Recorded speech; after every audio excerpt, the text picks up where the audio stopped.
오늘은 감리교 4대 원리의 마지막 시간인데요. 바로 이성에 대해서 함께 나누어 보려 합니다. 자, 우리가 이 4대 표지라고 하는 감리교의 신학적 이 해석 방법론에 대해서 먼저 살펴보고 있게 되는데, 자, 이것을 도구 삼아서요, 우리가 이 감리교회적인 이 생각과 이 감리교회적인 이 신학적인 방법론으로 더 깊은 은혜에 들어가려고 합니다. 다시 한번 이 4대 표지에 대해서 우선 한번 살펴보게 되면 성경, 전통, 체험, 이성, 자, 이렇게 나눠 볼 수가 있겠지요. 자, 성경을 일교범으로서 이 모든 기초는 다 성경에 있다라는 것, 이 구원에 관한 모든 것이 다 성경에 있다. 이 성경을 벗어나는 것은 이 진리가 없다라는 것을 처음에 배웠습니다. 왜 그러냐면 이 성경이 이 교회의 모든 것의 근원이고요. 신학도 성경을 벗어나면 그것은요, 그냥 개인 생각에 불과한 것이고 철학에 불과한 겁니다. 성경이 교회와 신학의 모든 것의 원천 근원이고, 이 성경은 하나님의 이 자기 계시에 대한 유일한 증언이지요. 자, 우리 삶의 가장 중요한 지침이자 삶의 기준이 되어주는 것이 바로 성경입니다. 그리고 이 전통은요, 역사를 거쳐오면서 이 기독교 공동체가 이룬 유산이기도 하지요. 자, 하나님의 말씀과 뜻을 이해하는 아주 좋은 도구입니다. 물론 성경과 동급일 수는 없겠지만 우리가 하나님의 뜻대로 살아가는 데 있어서 이 판단하는 아주 좋은 도구가 되어줍니다. 자, 그 이유는요, 이 성경을 해석하는 데 있어서 이 시대적인 배경도 다르고 이 사람들의 생각도 다르기 때문에 이 서로 다른 결론을 낼 수 있기 때문에 그렇습니다. 하지만 그 논쟁은요, 이미 역사를 통해서 거쳐왔고 이미 수많은 세월을 통해서 정리되어 왔다는 거죠. 자, 그것을 통해서 우리는 좀 더 지혜롭게 진리에 접근할 수 있다는 겁니다. 자, 또 한 가지는 경험, 바로 체험이라는 것인데, 자, 웨슬리는요, 기독교 신학이 하나님의 은총을 인격적으로 체험하는 데에서부터 나온다라고 말합니다. 자, 웨슬리는 한 사람 한 사람이 마음속으로 하나님을 직접 경험하고 만나는 것을 굉장히 중요시합니다. 아무리 많은 지식으로 안다 할지라도요, 내가 직접 체험하고 만나지 못하면 아무 소용 없다라는 것이지요. 자, 웨슬리는 신앙이 마음의 경험을 통해서 이 주관적 진리가 돼야 된다는 것을 강조합니다. 자, 이렇게 간단하게 지금까지 살펴봤던 세 가지의 표지를 다시 한번 기억해 봤습니다. 자, 우리가 이제 마지막으로 살펴봐야 되는 것은요, 이성입니다. 자, 사실 이성이라고 하면 좀 알러지 반응을 보이시는 경우도 보게 됩니다. 어떻게 사람이 하나님을 함부로 판단하겠느냐라고 말하시는 경우가 바로 그 경우죠.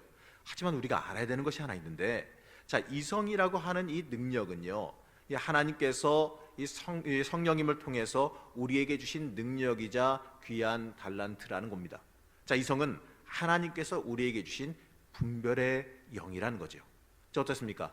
그냥 이성이라고만 하면은 약간 좀 꺼리껴지다가 분별의 영이다라고 하니까 어떻게 좀 듣기가 좀 편해지셨습니까? 자, 로마서 12장 2절 말씀을 보면은 이렇게 말씀합니다. 너희는 이 세대를 본받지 말고 오직 마음을 새롭게 함으로 변화를 받아 하나님의 선하시고 기뻐하시고 온전하신 뜻이 무엇인지 분별하도록 하라라고 말씀합니다. 자, 하지만 주의해야 될 것은, 자, 그때 당시 계몽주의자들이 외치던 것과는 좀 거리를 둬야 한다는 거죠. 이 당시에 계몽주의자들은 어떻게 외쳤냐면 이성적 지식이 신앙을 대체할 수 있다라고 주장을 했습니다. 어떻습니까? 여러분 동의하십니까? 저는 동의하지 못합니다. 하지만 이성적인 지식이 신앙은 아니라는 거죠. 때때로 이성은요, 신앙에 이르지 못하게 하는 방해물이 될 때도 있습니다. 하나님의 역사는 사람의 인식과 사람의 지혜를 넘어서기 때문에 그렇습니다. 내 지식으로, 인간의 능력으로 하나님을 판단하려 든다는 것은요, 교만에 불과하죠. 그리고 우리가 여기서 말하는 이성은 바로 이러한 인간적인 지식과 인간적인 지혜를 뜻하는 것도 아니기 때문에 그렇습니다. 자, 그럼에도 불구하고 이성이 하나님의 선물인 이유가 무엇이겠느냐? 자, 바로 이것입니다. 이성은 하나님께서 우리에게 주신 은혜를 분별하게 만들어 줍니다. 하나님을 판단하겠다라는 것이 아니라, 자, 우리가 하나님의 역사하심을 깨달아 알게 하는 역할을 이성이 감당해 준다라는 거죠. 자, 웨슬리는 참된 기독교를 추구하는 사람들은요, 자신에게 임하는 하나님의 예시적인 사건을 찾기 위해서 이성을 적극적으로 활용하라라고 권면합니다. 자, 심지어 이 구원에 관련된 문제를 다룰 때에도요. 자, 우리 영 안에서 느끼는 것을 곰곰이 생각해 보아라. 또는 이성적으로 추리해 봐라라고 말합니다. 바로 하나님의 계시를 인지하고 받아들이는 이성의 역할, 바로 분별의 역할을 갖다가 강조한다는 거죠. 자, 그리고 웨슬리는 말하기를요. 하나님은 그의 성령을 통해 우리에게 이성을 보여주시고 믿게 하신다라고 우리의 믿음에 대해서도 이 이성의 역할을 강조해서 말합니다. 자, 맞습니다. 이성은요, 하나님께서 주신 선물로서 우리가 분별하여 믿게 만들어 줍니다. 자, 우리가 이 체험이나 단적인 눈으로 본 것만 가지고 믿게 된다면, 또는 이 열정적인 감정이 식거나 그 감정으로만 믿게 된다면 어떻겠습니까? 열정적인 감정이 계속 유지가 될까요? 뜨겁게 하나님 만난 그 감정이 어떻게 할까요? 계속해서 순간의 그 감정이, 순간의 그 감동이 계속해서 유지가 될까요? 좀 있으면 식게 되어 있어요. 당장은요, 어떻습니까? 불 받았을 때 죽으라면 죽을 것 같죠. 당장 순교하라고 그러면 할 것 같습니다. 그런데 그 감정이 식고 나서 조금 한 며칠 지나고 나면 어떻습니까? 머뭇거리게 되어 있습니다. 사람이 원래 그래요. 그런데 이성은요, 바로 이러한 부분에 약점을 해소해 준다는 겁니다. 열정적인 감정이 식거나, 또는 인생 속에서 어려운 위기를 만났을 때나, 또는 헷갈리는 체험을 하게 됐을 때에 믿음 자체가, 신앙 자체가 넘어지거나 흔들릴 수가 있는데, 바로 이성, 이 분별의 영이 포함되어 믿는 믿음은요, 이 열정적 감정이 식어도 차분하게 믿음의 길을 걸어갈 수 있게 우리를 만들어주고, 또 위기의 순간에도 흔들리는 경험을 하게 되더라도 그 위기와 그 어려움 속에서 분별하여 믿음과 신앙을 지킬 수 있게 만들어 줍니다. 그렇기 때문에 이 하나님을 따라 살아가는 사람들, 바로 신앙의 길을 걸어가려 하는 우리에게 이 분별의 영인 이성의 능력은 아주 중요한 역할을 감당하고 있습니다. 하지만 여기서 우리가 주의해야 될 것이 하나 있는데, 절대로 이성을 갖다가 오해하시면 안 됩니다. 이성의 역할을 갖다가 이 판단하거나 불평하거나 또 교회 일을 재단하는 것과 똑같이 여겨서는 안 된다는 거죠. 자, 이 불평과 불만, 이 불평과 불만을 갖다가 마치 이성의 능력이라고 핑계해서는 안 된다는 겁니다. 나는 이성의 능력이 뛰어나서 비판할 수 있어 라고 하면은요, 잘못 이해했다는 거죠. 자신은 아무런 봉사나 수고치 않으면서 이성적으로 판단하는 일을 내가 맡았다라고 핑계한다면, 이 죄송하지만 함부로 남을 재단하는 이 죄를 범하는 것에 불과합니다. 누가 감히 이 판단만 하는 위치를 허락했습니까? 여기서 말한 이성의 능력은요, 그런 천박한 것이 아닙니다. 자, 우리에게 임하는 하나님의 은혜를 인식하는 것, 또는 이 잘못된 신앙으로 내가 빠지지 않도록 분별하게 하시는 은혜를 말하는 것이지, 내가 그 능력으로 어떤 감투를 쓰라는 것이 아니라는 겁니다. 절대로 우리는 이 부분을 오해해서는 안 된다는 거죠. 자, 이성이 하나님께서 우리에게 주신 가장 큰 선물 중에 하나인 이유는요, 하나님께서 우리에게 주신 선제적인 은총을 분별해서 알게 해주시기 때문에 그렇습니다. 자, 사실 이게 너무나도 중요한 이유이죠. 특히 감리교인이라면요, 감리교인이라면 이 선제적인 은총의 개념을 갖다가 너무나도 잘 알고 있어야 합니다. 자, 여러분, 감리교와 장로교의 가장 큰 차이점이 뭔지 아세요? 글씨 차이입니까? 어떻습니까? 감리교는 악기를 다양하게 쓰고 장로교는 어떤 경우에는 악기를 못 쓰는 경우도 있다. 이 정도 차이? 좀 더 보수적이냐, 아니 좀 더 개방적이냐, 이 차이로 생각하십니까? 아니면 무슨 차이라고 생각하십니까? 자, 때때로 이제 이 신학적인 부분을 잘 강조하지 않다 보니까 이 감리교회를 다니면서도 이 장로교적인 사고 방식으로 이야기하시는 분들도 때때로 보게 되어집니다. 자, 이것은요, 아무래도 이 감리교 신학의 교육이 안 돼 있기 때문이기도 하는데, 그래서 우리가 이렇게 수요일에 계속해서 웨슬리의 설교로 진행하게 되어지는 이유이기도 하지요. 자, 여러분, 가장 큰 차이점 맞추시는 분은 제가 커피 쏘겠습니다. 커피가 아니라 더 그 비싼 것도 쏘겠습니다. 손 들고 얘기하셔요. 네, 김양숙 교사님.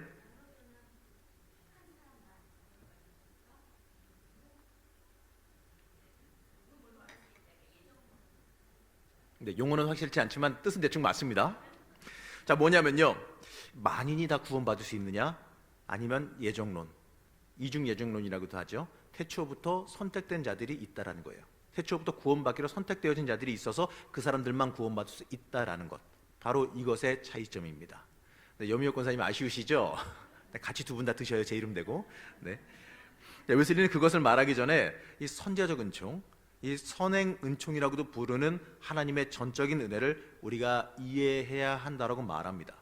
자, 그래서 먼저 이성의 역할을 더 깊게 보기 위해서, 사실 이게 다 두 개 연결되거든요. 그걸 보기 위해서 이 선행 은총에 대해서 우리가 먼저 살펴봐야 하겠습니다. 자, 선행 은총은요, 앞에 제가 화면 띄운 것처럼 인간이 하나님께 무엇을 행하기 전에 타락한 인간에게 먼저 주시는 하나님의 은혜, 하나님께서 우리가 뭘 해야 주시는 게 아니라, 무엇인가 해야지 주시는 게 아니라 이미 우리가 태어나기 이전부터, 영원 이전부터 우리에게 은혜를 미리 깔아놓으셨다. 이미 모든 것들에게 은혜를 미리 주셨다라는 뜻입니다. 우리가 하나님을 믿기도 전에, 우리가 태어나기도 전에 이미 우리에게 와 있는 은혜라는 거죠. 바로 모든 인간에게 보편적으로 임하는 은혜입니다. 누구는 주고 치사하게 누구는 안 주고 하는 그런 구별적인 은혜가 아니라 하나님께서 창조하신 모든 사람에게 다 똑같게 주어지는 은혜, 바로 모든 만물에게까지 다 주시는 하나님의 은혜입니다. 바로 이 은혜로 인해서요, 모든 인간은 죄인임에도 불구하고 하나님의 은혜 아래에 있게 되어지는 겁니다. 자, 예레미야 33장 3절 말씀인데요, 한번 합독해 보시겠습니다. 시작.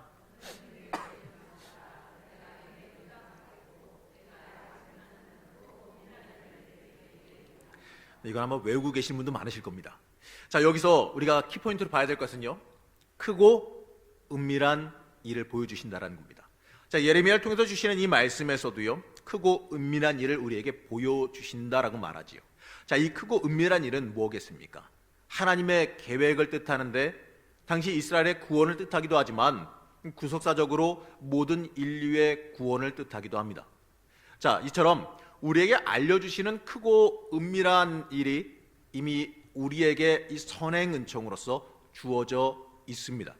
바로 누구나 구원받을 수 있는 은혜가 우리에게 이미 창세전부터 주어져 있습니다. 자, 창세기 1장 1절에서 2절 말씀 보겠습니다. 합독하겠습니다. 시작.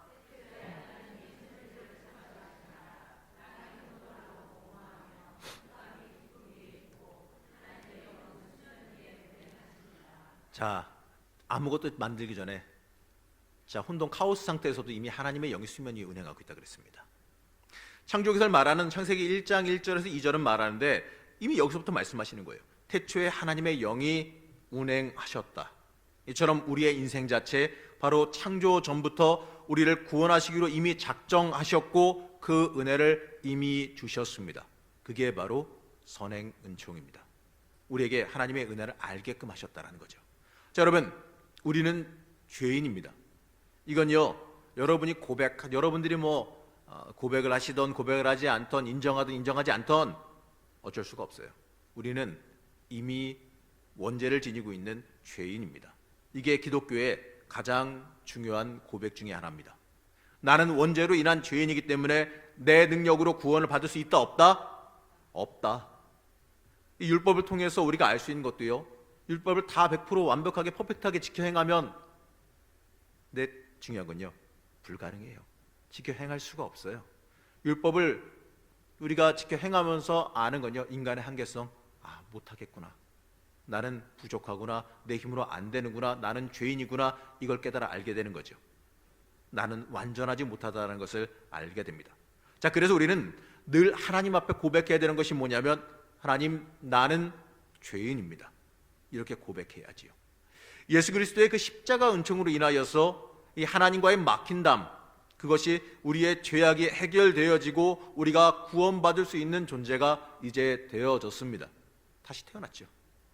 바로 예수 그리스도의 그 십자가의 은혜로 우리는 의인이라 부름받았고, 이제 다시 우리의 신분이 하나님의 능력으로, 하나님의 은혜로, 하나님의 사랑으로 이제 바뀌어졌습니다. 죽을 자에서 하나님의 자녀로 살 사람으로 바뀌어졌습니다. 자, 그렇다면 중요한 것은 우리가 죄인인 것을요, 누가 알려주냐는 거죠. 누가 내가 죄인이라는 것을 인식하게 해주냐라는 겁니다. 자, 그것을 어떻게 알게 하실까? 무엇으로 우리에게 알게 하시는 은혜를 주셨을까? 자, 바로 그것을 알게 하시는 것이 이 선행 은총이라는 겁니다. 자, 내가 죄인임을 알게 하시고 내가 구원을 갈망하게 하시는 그 은혜를 이미 우리에게 허락해 주셨다라는 거죠. 하나님을 인식할 수 있게 해주는 은혜를 이미 허락해 주셨다라는 겁니다. 안 보여주시면 우리가 어떻게 알아요? 사람이 하나님을 인식할 수 있어요? 못해요. 사람이 자기의 인지 능력을 벗어나는 건 인식하지 못합니다. 여러분 지나가다가 개미 밟아 죽여 보신 적 있으실 겁니다. 의도적이든 의도적이지 않든. 근데 그 동물학자들이 말하는 걸, 생물학자들이 말하는 걸 들어보게 되면 그게 죽을 때 어떻게 죽은지 자기는 모른대요. 개미는 깔려 죽을 때, 밟혀 죽을 때 왜 죽는지는 모르고 죽는다는 거예요. 왜냐하면 자기의 인식할 수 있는 인지 능력을 넘어서는 것에 눌려 죽은 거기 때문에. 우리도 마찬가지예요. 인간이 하나님을 인식할 수 있다. 이미 인간의 능력과 인간의 인지 능력을 넘어서는데 인간이 몰라요. 우리가 하나님을 알 수 있는 건요, 하나님이 보여주시기 때문에 알 수 있습니다. 보여주시는 것만큼 알 수 있습니다. 이게 바로 조명이론입니다. 보여주시는 거, 스팟라이트를 비춰주시는 것만큼 내가 볼 수 있다. 그렇기 때문에 사람이 알 수 있는 건 한계가 있어요. 그러면 내가 죄인인 걸 아는 것도 어떻게 아느냐? 간단해요. 알려주시니까 아는 겁니다. 보여주시니까 아는 겁니다.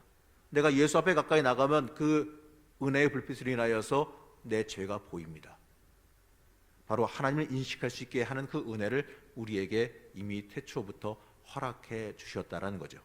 자, 이런 선행적인 은혜가 모든 인류, 특히 예수 그리스도를 알지 못하는 모든 사람에게 있어서 구원의 동기가 되어 준다라는 거죠.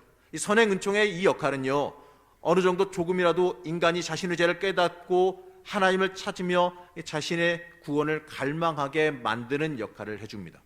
바로 구원을 향한 마음을 우리에게 이미 심어 주셨다라는 거죠. 물론요, 이건 확실히 아셔야 됩니다. 선행 은총만으로는 구원받지 못합니다.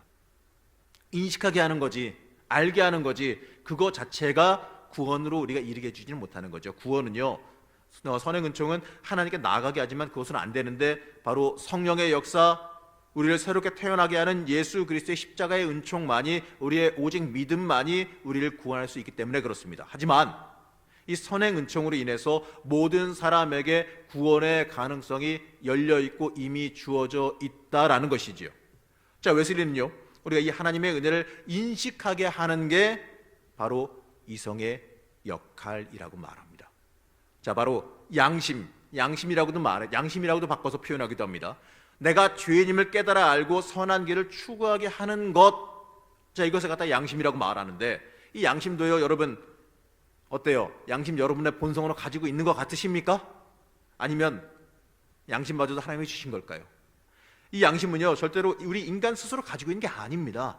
이것마저도 하나님이 주신 은혜입니다. 여러분, 나쁜 짓 하면 자꾸 깨리껴지고 약간 꺼림직해지고 이러잖아요. 쓰레기 버리면 왠지 가서 주워야 될 것 같고, 안 그러신 분도 계시겠지만, 자, 바로 그런 것 자체가, 그 양심 자체가 이것도 하나님께서 주신, 내가 죄인임을, 내가 잘못했음을 인식하게 하시는 하나님의 은혜라는 건데, 이것도 바로 이 이성의 한 부분이거든요. 모든 사람은요, 이 은혜를 받아서 누리게 되어져 있습니다. 그래서 모든 사람에게는요, 무슨 문이 열려 있다? 구원의 문이 열려 있고 구원의 자격이 다 주어져 있다라는 거죠. 자, 웨슬리는 여기에서요, 인간은 누구나 이르든 늦든 또 많든 적든 세상의 모든 사람을 비추어 주는 어느 정도의 빛, 즉 희미하게 반짝이는 광선을 갖고 있다라고 말합니다. 바로 이게 이성이고 바로 이게 양심이라는 부분입니다. 그렇기 때문에 사람은요, 은혜가 없어서 죄를 짓는 것이 아니라 이미 가지고 있는 은혜를 활용하지 않기 때문에 죄를 짓는 것이다 라고까지 웨슬리는 말해요. 바로 우리는요, 이 이성의 능력으로 이 은혜를 활용할 수 있게 됩니다. 자, 이처럼 이성은요, 하나님께서 우리에게 주신 은혜입니다. 하나님께서 태초에 우리에게 열어주신 이 구원의 은혜를 인식하고 분별하게 만들어준다는 거지요. 그리고 하나님께서 우리를 이끌어 가시는 이 성령님의 역사를 분별해서 깨달아 알게 해주십니다. 그렇기 때문에 우리는 이 이성의 은혜로 인해서 하나님의 사람으로 우리의 인생을 더 굳건하게 세워서 살아갈 수 있게 되어지는 것이지요. 자, 이렇게 선행은총을 이야기하게 되면 우리가 궁금해하는 것이 있는데, 아까도 우리 계양교 선생님이 대충 맞춰주셨는데, 자, 이 장로교와 감리교의 차이가 무엇냐는 질문들을 좀 하시게 될 겁니다. 간단하게 말하면요, 모든 사람에게 구원의 은총이 있느냐 없느냐 정도의 차이지요. 이 감리교는요, 만인 구원을 말합니다. 보편적인 은혜, 바로 모든 사람의 구원을 말합니다. 예수 그리스도의 십자가의 은총은요, 모든 사람을 구원할 수 있는 구원의 은혜입니다.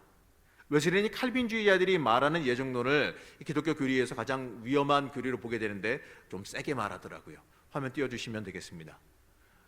자, 한번 읽어볼까요? 하나님이 사람들을 세상에 나기도 전에 이미 다수의 사람들을 불붙는 지옥에 던져 영원한 저주를 받도록 예정하셨다는 이 유기론은 파괴적이고 악마적인 교리이다. 실제로 웨슬리가 한 말입니다.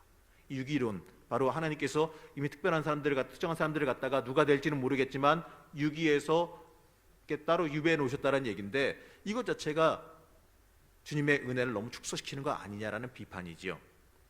바로 하나님의 구원의 은혜가 영생을 얻도록 예정된 소수의 사람들에게만 이 제한적으로 이 구원이 되어진다라는 이 사상은요, 이 복음 전도자인 웨슬리에게는요, 어떻게 보게 되면 받아들일 수 없는 반성경적인 교리로 여겨졌다는 거죠. 심지어 여기서 그친 게 아니라 웨슬리는 이 모든 사람의 구원을 증명하기 위해서 여러 가지의 성경 구절을 사용하게 됩니다. 화면 띄워주시면 됩니다.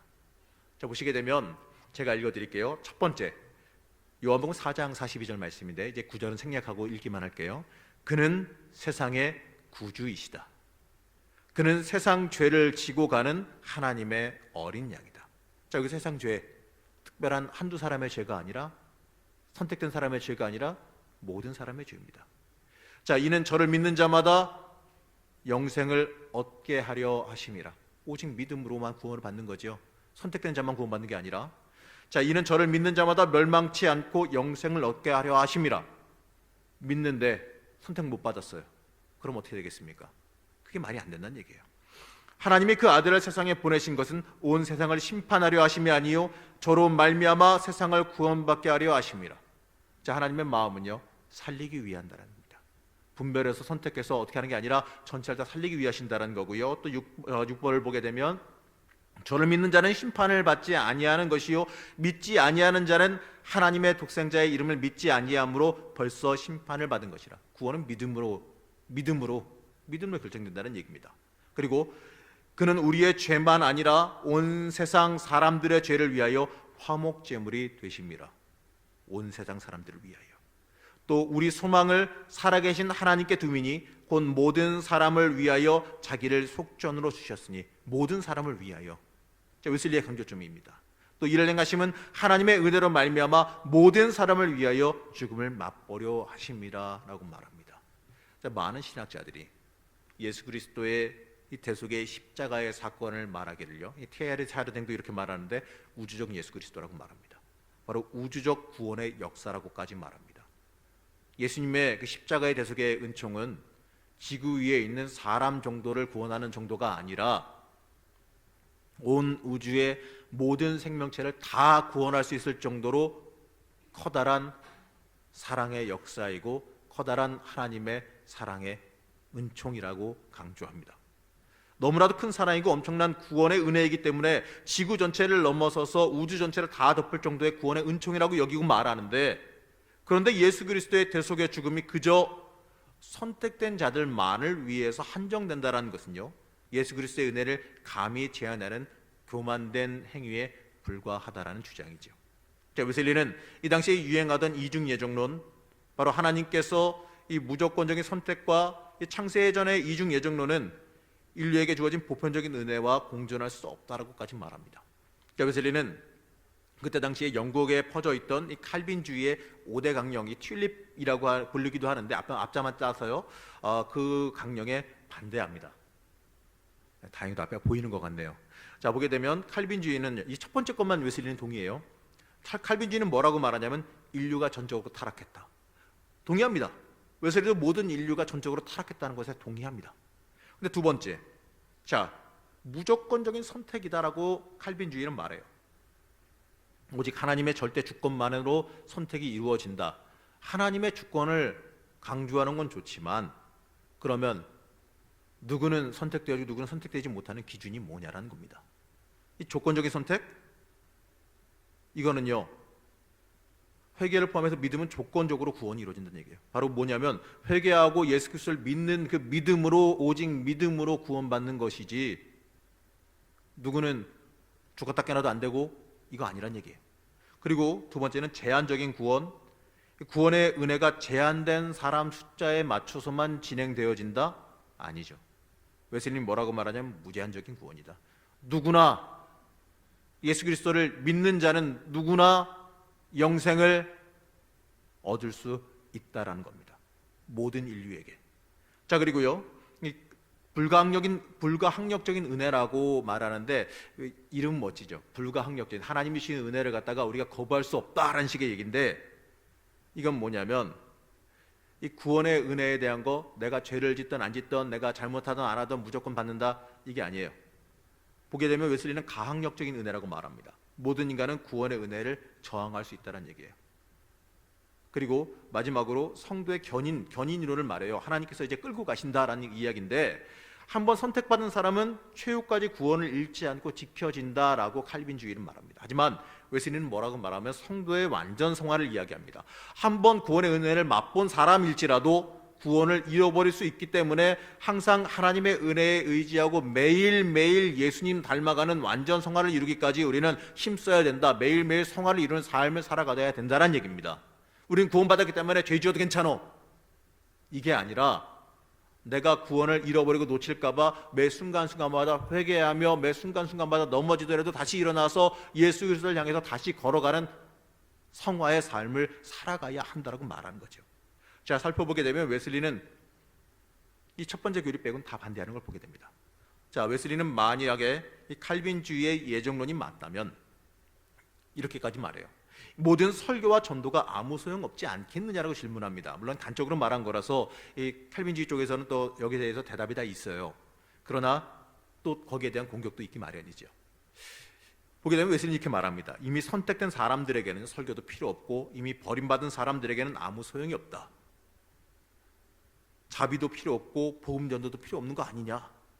이미 정해졌다면 어떻게든지 구원받을 것이고 선택받지 못한 사람은 복음을 들어도 소용없지 않겠느냐라고 공격을 합니다. 자, 성경은요, 하나님은 뭐라고 가르치십니까? 징계의 하나님, 질책의 하나님, 책망의 하나님? 아니죠. 뭐라고 말씀하시죠? 하나님은 사랑이십니다. 자, 여러분 믿으십니까? 하나님이 여러분 사랑하십니다. 그래서 여러분 안 버리시고 지금까지 붙잡고 계시는 거 아니겠습니까? 저를 포함해서 다. 그런데도 하나님의 이 무한한 사랑이 이 다수의 사람들을 영원한 저주에 던져버린다는 것, 글쎄요, 맞지 않습니다. 웨슬리는 하나님은 그리스도를 세상에 보내시고 그리스도를 믿는 자를 선택하시고 구원하기로 예정하셨다라고 말하지요. 자, 바로 그리스도를 믿는 자는 모두 구원을 받을 것이다라고 말합니다. 바로 이 오직 은혜, 오직 믿음, 바로 이 모든 것이 이 선행적 은혜로부터 오는 하나님의 선물이라는 것이지요. 자, 오늘 함께 나누는 감리교회 4대 교리인 이성이라고 하는 건요, 바로 하나님이 이 하나님의 선물을 우리가 인식하게 하는 하나님께서 우리에게 주신 은혜라는 겁니다. 자, 사랑하는 성도 여러분, 자, 우리는 하나님의 우리를 사랑하시는 은혜인 이성을 활용해서 이 세상 속에서 이 온전한 복음을 분별해서 내 삶을 하나님께 드릴 줄 알아야 합니다. 자, 세상은요 지금도 우리를 유혹합니다. 뭐라고 유혹하냐면 내 안위와 내 유익이 더 중요하다라고 강조해요. 내 인생의 목적을요, 나를 위한 삶을 살아가라라고 가르칩니다. 자, 여러분 어떻습니까? 누누이 강조하지만 여러분 복받기 좋아하십니까? 왜 중국 사람들이 그 박쥐 잡아먹는지 아세요? 복이랑 발음이 똑같대요. 그래서 박쥐 잡아먹으면 복 받는다고 생각해서 그런다는 겁니다. 복에 그렇게 많은 관심이 몰려 있는 거죠.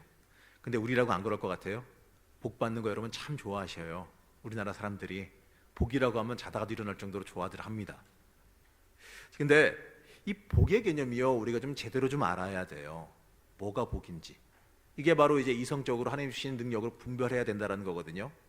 내가 잘 먹고 잘 사는 게 복인지, 내가 이 땅에서 가질 거 다 누리고 편하게 하고 내 마음대로 다 되는 게 복인지, 아니면 하나님이 원하시는 대로 살아가는 게 복인지, 하나님의 뜻을 분별하고 밝히 보고 또 하나님 마음에 합한 대로 살아가는 게 복인지, 이거를 갖다가 우리가 분별하지 못하면 우리는 망할 수밖에 없습니다.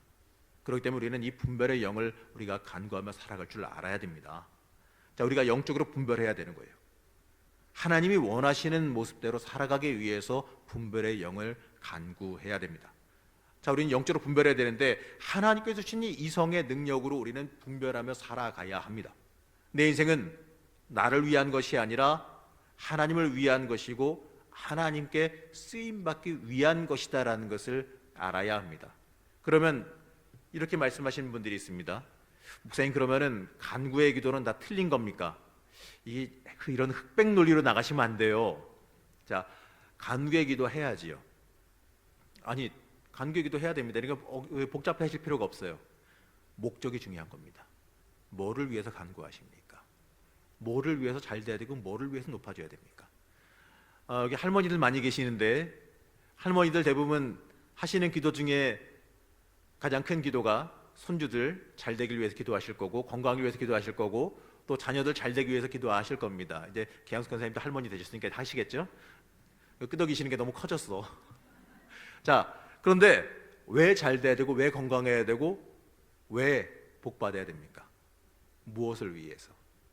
가장 첫 번째 기도 제목은 그들이 하나님 알기 위해서 기도하셔야 되고 하나님께 붙잡힘 받기 위해서 기도해야 되고 또 하나님께 쓰임 받기 위해서 그들이 복받아야 되는 것을 기도하시기 바랍니다. 그들에게 이성의 능력, 분별의 능력을 주셔서 하나님 음성 듣게 해달라고 기도하셔야 되고 또 하나님 음성 듣고 그들이 하나님의 뜻대로 살기를 결단하도록 기도하셔야 되고 또 그리고 하나님을 향해서 살아갈 때에 그들을 괴롭히는 것들 없게, 넘어뜨리는 것들 없게, 그들이 하나님의 뜻대로 살아가는 데 있어서 방해되는 거 없게 그들이 잘 이겨내며 하나님의 뜻대로 살아갈 수 있게 해달라고 기도하셔야 됩니다. 그들이 높아지는 것도 하나님께서 높여주셔야 되는 거예요. 인간의 능력으로 높아지면 안 됩니다. 그럼 무너집니다. 하나님께서 하나님을 위해서 높여주셔야죠. 그래야 쓰임받는 인생입니다. 하나님이 높여주셔야 하나님이 쓰는 거 아니겠습니까? 하나님이 기억하시는 사람 되게 해달라고. 이게 여러분들 자녀를 위해서 손주를 위해서 복받게 해달라고 기도해야 되는 가장 큰 기도의 제목이란 겁니다. 자, 이게 바로 분별의 능력이란 거예요. 자, 그렇기 때문에 우리가 간구할 때요, 가장 오늘 이 말씀 듣고 나가서 다들 간구할 때 이런 기도 하셨으면 좋겠는데, 하나님 우리에게 분별의 영을 주시옵소서. 뭐가 복인지 분별할 수 있는 분별의 영을 허락하여 주셔서 우리가 참다운 복을 구하며 살아가는 자들 되게 하여 주시옵소서. 그리고 나서 기도를 하셔요. 그리고 나서 복의 간구의 기도를 하시면 아마도 하나님이 원하시는 합당한 기도를 하게 될 줄로 믿습니다. 자, 여러분, 그리고 또요, 우리가 분별하는 자들이 대로 분별의 영을 받은 자로서 뭘 해야 되냐면, 누구에게나 다 구원 주셨다는 것을 이제 알게 되었으니 어떻게 해야 됩니까? 가서 전해야지요. 가서 전하라는 명령입니다. 내 인생을 하나님을 위해 쓰라는 하나님의 초청이기도 합니다. 자, 우리의 삶 속에서 잘 분별할 수 있는 영적인 분별력 달라고 여러분들 기도하셔야 되는데, 그 기도의 제목은요, 뭘로 이어져야 되냐면 내 삶의 주인이 누구이신지 잘 분별하게 해달라는 기도로 이어져야 될 것입니다. 나를 위해 피 흘리시고 나를 구원하신 그 놀라운 예수님의 은혜를 잊지 않고 우리가 가슴에 품게 해달라고 여러분들 기도할 줄 알아야 됩니다. 오늘 함께 읽은 요한일서 5장 20절 말씀은 이렇게 말씀합니다. 하나님의 아들이 이르러 우리에게 지각을 주사 우리로 참된 자를 알게 하신 것과, 이렇게 말합니다. 자, 맞습니다. 예수님께서 우리에게 지각, 바로 인지하는 이성의 능력을 허락해 주셨습니다. 그래서 우리가 이 참된 자를 알 수 있게 해주셨다는 얘기예요. 그리고 그로 인하여서 우리가 이 세상을 살아가면서도 예수 그리스도 안에서 살 수 있도록 우리를 인도해 주시고 우리의 그럴 수 있는 능력을 허락해 주셨습니다. 자, 우리 여러분, 이 감리교회 어떻게 보게 되면 신학적인 기반이 될 수 있는 4대 원리를 우리가 쭉 배워왔는데, 자, 이걸 통해서요, 우리가 뭘 해야 되냐면 하나님께 더 가까이 나갈 줄을 알아야 할 겁니다. 더더욱이 말씀 중심으로 여러분들 서셔야 될 것이고, 그리고 성경과 다른 거 자꾸 이게 찾아내지 마셔요. 성경밖에 없습니다. 그리고 우리가 이성의 영을 간구하셔서, 분별의 영을 간구하셔서 하나님의 사람으로 굳건히 서야 될 것입니다. 더더욱 우리를 인도하시고 우리를 사랑하시는 그 하나님의 은혜에 집중하기를 갈망하고 기도하셔야 됩니다. 우리의 지식과 우리의 머리만 가득 채울 게 아니라 하나님을 위해서 나를 움직이게 하고 결단하게 하고 나를 드리게 하는 행동으로 이어져야 됩니다. 분별이 된다면. 하나님이 내 인생의 주인이라는 것이 분별이 된다면 머리로만 판단하고 마는 게 아니라 움직이게 되어 있어요. 나를 드리게 되어 있어요. 행동하게 되어 있습니다. 자, 오늘 21절에서는 이렇게 말하죠. 마지막 절 함께 합독하시겠습니다. 시작.